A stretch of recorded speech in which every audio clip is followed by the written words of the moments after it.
Tobago Updates Television, and thank you so much for staying with us. We begin conversations this morning in studio, and we speak with Miss Tyneille Graham, child psychologist, and April Thomas, a registered behavioral technician. And it's Children's Mental Health Week, but I'm being advised that it isn't even recognized internationally just yet. And so we're going to be talking about that and the importance of raising awareness where that is concerned. Good morning and welcome. Hi, good morning. Thank you for having us. I like that. Hi, good morning. It's just so childlike and so innocent, and I suppose it's fitting, especially for your area of profession. Yes. So we're talking now about Child Mental Health Week, or the importance of recognizing that a child also needs some support with mental health issues. And you know, we were talking of offset, and I'm thinking that as an adult, as a grown person, there's so many things that we have challenges with that we can't even figure out on our own. I can't figure out everything on my own. There are things I'm still struggling with that I need support with. So I want us to go through why is it important for us to focus that same type of effort into a child who might be going through something and need that measure of support. Yes. A lot of times I feel as though we don't, or we take children for granted. We just believe that they're there, they just have to go to school, play their sports, and they have everything. Once they have food on the table, a roof over their head, then they're good. But children are human. They have feelings, they have emotions, they're going through things that we won't always see. So, you know, it's very good for us as adults to recognize that and support them through whatever it is that they're going through. Where we tend as adults just naturally to be passive with them and to disregard what they're going through. I think it's important to recognize, yes, as I said before, that they are humans, that they will have challenges in their life, even though to us it may seem minor. And you know, it's for me, I feel as if communicating with a child with their issues is more difficult than with an adult, because where an adult, this is just I'm no expert in this industry, but I'm just thinking, where an adult is able to articulate what their issues might be, or they might be able to think where it might stem from. So it will give the psychologist an idea as to how do I structure the type of support you would need. How do you, in your practice, how do you assess, or what do you look for when speaking with a child or communicating with a child to determine, okay, so this is the area I need to zero in on? I think with children, you just have to get them comfortable. That's the first thing. Once you get them comfortable, they'll be able to open up and articulate themselves. So you have to pair it with parent interviews also. You ask the parent, like, if you see any changes in the child's behavior recently, if they're having issues sleeping or eating, or if they're still socializing as they used to. And then you speak to the children and you use different techniques. Tyneille can help me on this. And, you know, you use different play techniques to help them get comfortable and get them to open up about their feelings. And what are some of the type of, well, you said, you know, playing and stuff like that, but what are some of the other techniques you would employ, especially for the younger age group who definitely cannot, you know, say, well, I feel sad, or I feel unhappy, or I feel angry sometimes? How do you get them to that place? Well, where? In my practice, I work with children who are mostly under the age of 5. And there are different toys. So I have this toy, it's a little pineapple, and there are different parts to make faces to show how you feel and to teach them, like, okay, this is sad and this is happy.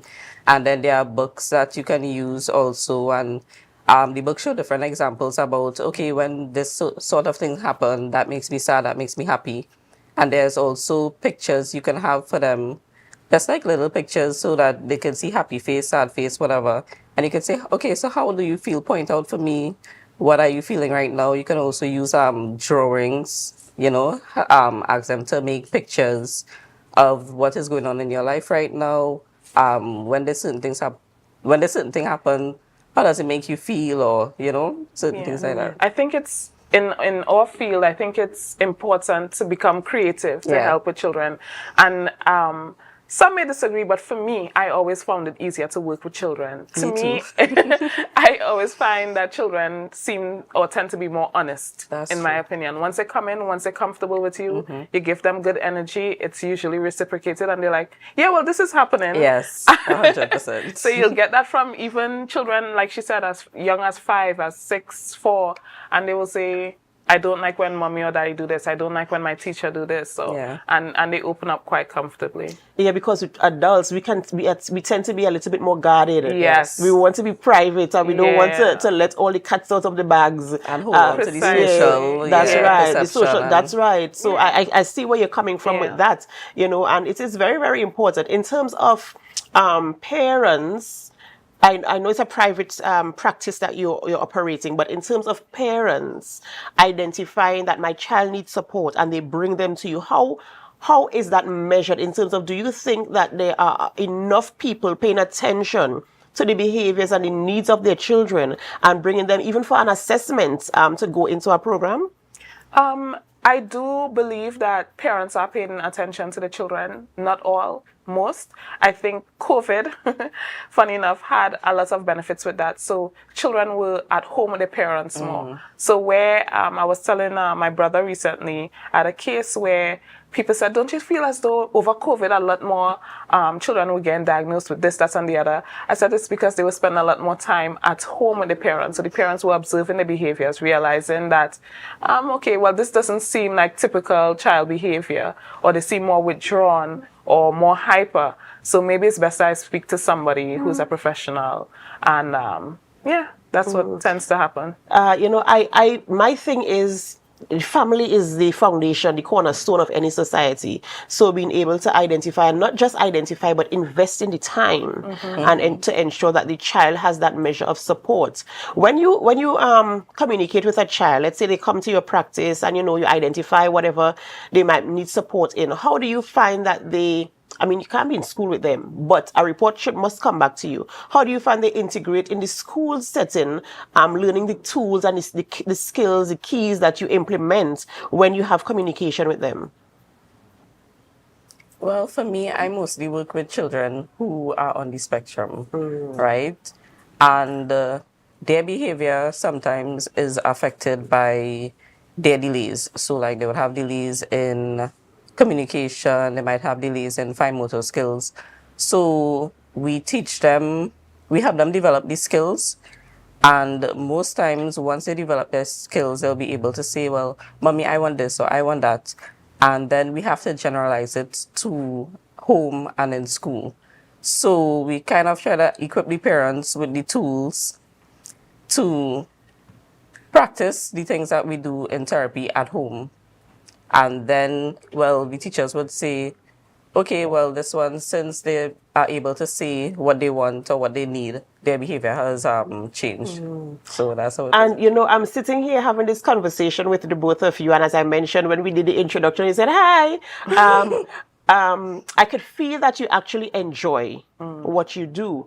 And this is a personal question. What was that thing that caused you to decide, you know what?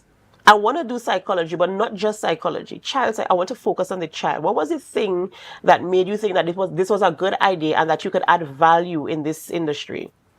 I always worked with children. I always say, even when I was a child, I was working with children. And then I started volunteering with an organization called Autism Tobago I studied in Barbados and I worked with the Autism Association of Barbados, and they were working with a lot of children, and that piqued my interest. And I came to Tobago, worked with Autism Tobago, and then from there, I really wanted to work with children more and more, and the passion just grew. So I figured a lot of persons focus, especially psychologists, focus on adults and even teens, but nobody's looking out for the children to help prevent them from getting to the stage that teenagers, may deal with those issues. So if we could prevent it earlier, why not? Exactly. Yeah. And well, my answer is a little more personal, but for me, growing up, your family have issues, and during that time, I didn't always feel like my voice was being heard. So at a very young age, I decided that I wanted to be able to help other children who may be going through the same kind of issues. And you see, that is very important. So once you can identify the thing that sparks your interest, then you're able to give of yourself. And now you provide this type of service. You guys provide this type of service to children. So talk us through whether it's your practice or clinic. I'm not sure what it's called, so please forgive me. Talk us through your practice and how persons can contact you, how they can identify when it is time to bring a child to get assessed and all these types of things. Okay, so the name of our organization is called Imaginable Life. It is a practice. You can contact us at 463-0716, or you could just look us up on Facebook or Instagram. You could message us. Any information that you need, we hopefully can answer or could assist with. Yeah, we're very comfortable in talking to anybody who comes forward and, just need some support. So the type of behaviors parents tend to notice when they think that they need extra support is if they see any withdrawals in typical behavior, certain delays, they feel as though their child isn't progressing as a typical child would, maybe self-harming, suicidal talks, suicidal thoughts, anything else that I'm missing, April? Well, I would particularly with children with autism. So, as she said, delays in development. If they're not speaking as well as they should be, if they're not writing as well as they should be, if their behavior, like they're crying too much or anything like that. And I know that the clinics in Tobago do a good job at letting parents know, like, okay, well, mom, your child isn't developing as they should be. Mom or dad not developing as well as they should be. So maybe you should take them to see someone. And I want to ask, I'm looking at your brochure here, and it really it's so fun and easy. It's not too much information. It's no information overload, straight to the point. And I mean, it's clear, it's easy to understand. And at the back of it, it has commonly asked questions, which a few people would want to ask. And I'll ask them on behalf of you this morning, so you get the information and the clarity. The first question, will my information be shared? So no. We take our confidentiality very, very seriously. And like I tell parents, we care for you, you'll get updates, but you are not my priority. The child is my priority. The child is my client. So whatever they say to me will not be shared unless it is with harm. So if I find out the child is harming themselves, planning to harm someone else, or someone is harming that child, then of course I will break confidentiality. But aside from that, no, everything that we do is strictly confidential.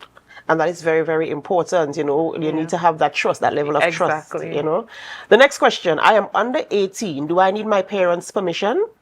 Yes, you definitely do need your parents' permission to come and access our services. We think it's important to not only just get the support from your parents, but also this is still a health matter. And we would need that signature from mommy or daddy or your auntie, granny, whoever.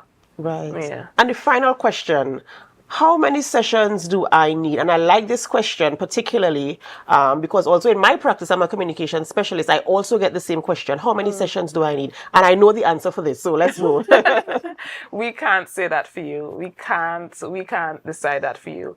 There are times I've had one session with a child and there was a breakthrough. And then there are children I've had continuously 10 plus sessions and, we're slowly making progress. So it depends on the child. It depends on the situation. I'm more focused on counseling while April focuses on ABA. So she may need a lot more than one if she wants to see behavioral change with her clients. Yeah. Tell me what ABA stands for.